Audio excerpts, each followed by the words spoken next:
Hello everyone, Red here, from Big Red's Barbecue and Wine, and today we're going to go ahead and do part two of my winemaking process for this Marquette grape I have grown in my backyard.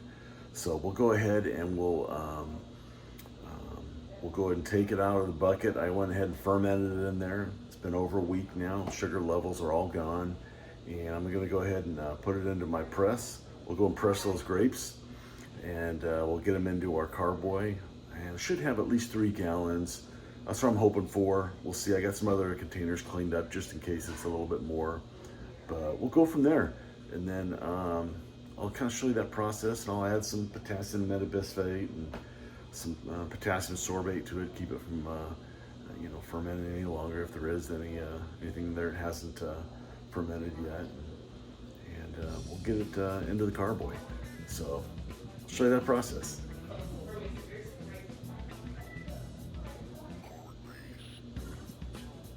So it's been just over a week with my must. It's all fermented now. Sugar readings are 0. I'm going to show you a quick look here.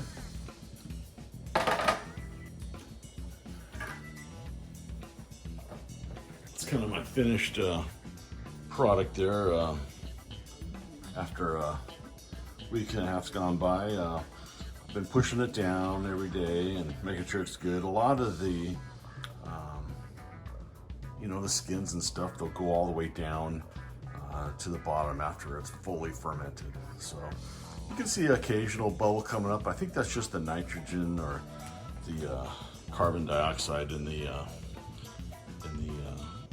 must after it's been fermented. So what I'll do is I'll go ahead, and I got everything all set up here. I'll show you what I have kind of set up in the kitchen here. But I have my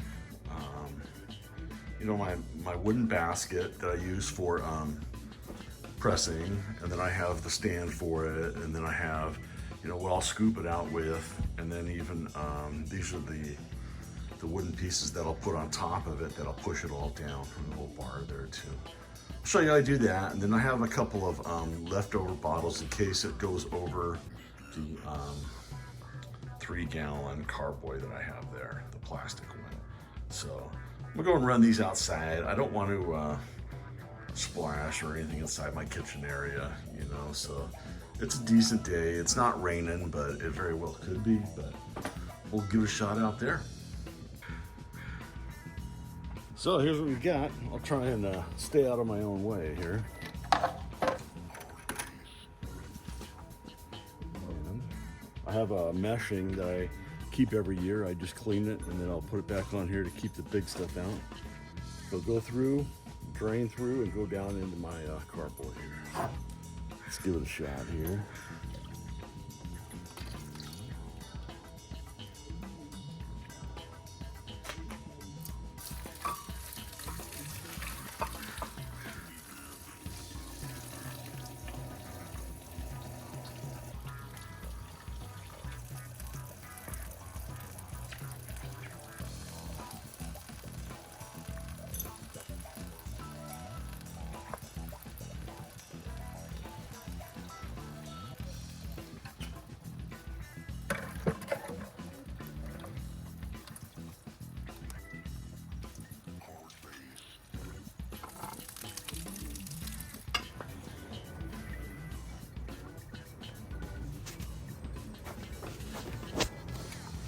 So now I'm just putting in my wooden blocks on top of all the must there. I got my bottom ones there that are kind of the base to it. And they get the best coverage of all the must there. And then I'll do my old Lincoln logs, and I'll build it up a little bit to just get more height on it, so I can twist it down a little bit farther when I'm twisting on it.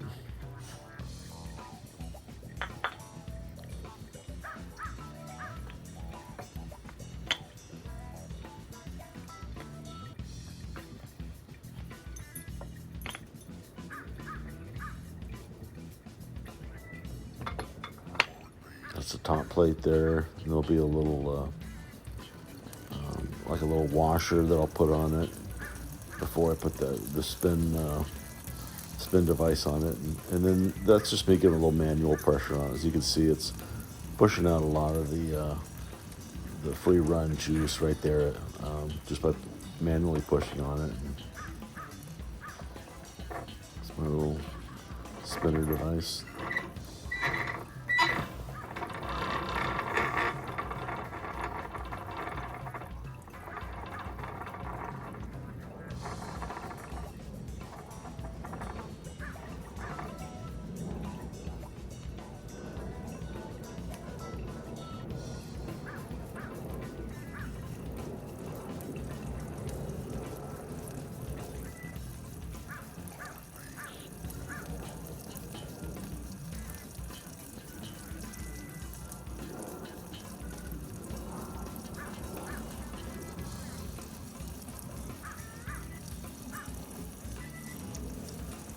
So just by me putting that pressure on it, I was able to get it down to where I wanted, and get a pretty good, or pretty good pack on that grape must. So just gonna get a little bit more, get it to right where I want it. Pretty good hard feeling. I didn't even need to really put the bar in it to wrench it down. So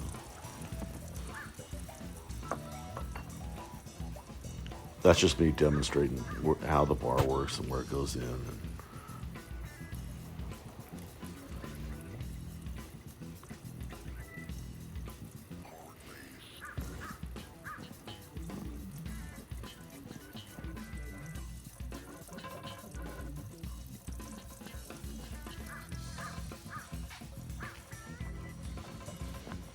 So now I'm just go ahead and I'm twisting it down.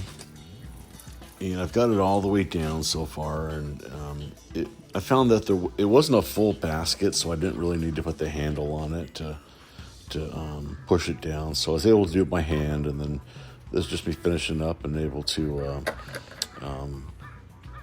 tip it over to get all the extra juices I can, and to make sure I got enough. And here it is. And as you can tell, I got almost the 3 gallons.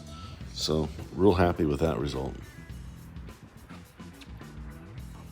All right, so I got my 3 gallons here. Looks like I'm just a little bit shy. So once I'll leave it now. I'm gonna add my potassium metabisphenolate, I don't know how to pronounce that thing. And then my potassium sorbate to it. And then once I do that, I'm gonna go ahead and stir it up with my stirrer, release some of that, nitrogen or whatever's in there. And after that, then I'm gonna go ahead and let it sit for probably a week or so, and then after that I'll go ahead and re-rack it. There'll be a lot of lees down here, so let's get to it. So for the potassium metabisphenolate, it says I measured it out. It's used to kill wild yeast and wine must. So a quarter teaspoon per 6 gallons. So I got 3 here, so I think that'll be more than enough. I'll go ahead and add it. And then for my potassium sorbate, 3/4 teaspoon per gallon. So I got 3 gallon container. So I am going to get one-handed here, probably around roughly 3/4 of a tablespoon. Teaspoon, that is. 1.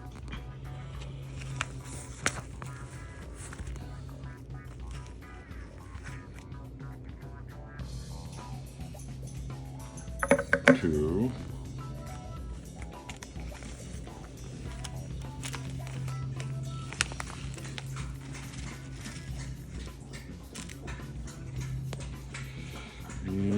3. Okay. Let me grab my stir stick and I'll be right back.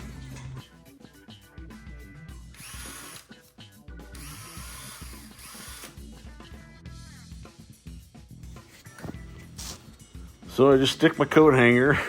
It really is a coat hanger. I just cut it off, a plastic one, and then it works great. Just clean it and sanitize it. And now I'm just stirring it up, getting all those 2 chemicals just kind of cleaned or stirred in there well and dissolved. The potassium metabisphenolate It dissolves pretty quickly. Actually, so does the potassium sorbate, surprisingly.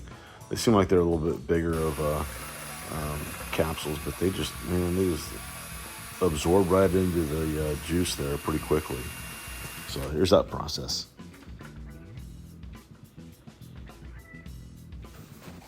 And that's pretty much it. I mean, we've got everything stabilized now, and now it's just time for it to rest. We'll go and throw the cap on, and then we'll go ahead and put it in the closet for a week, and then we'll go ahead and take out the gross or the lees after that, and then we'll kind of move on from that. Let it sit for a year. So thanks for watching, and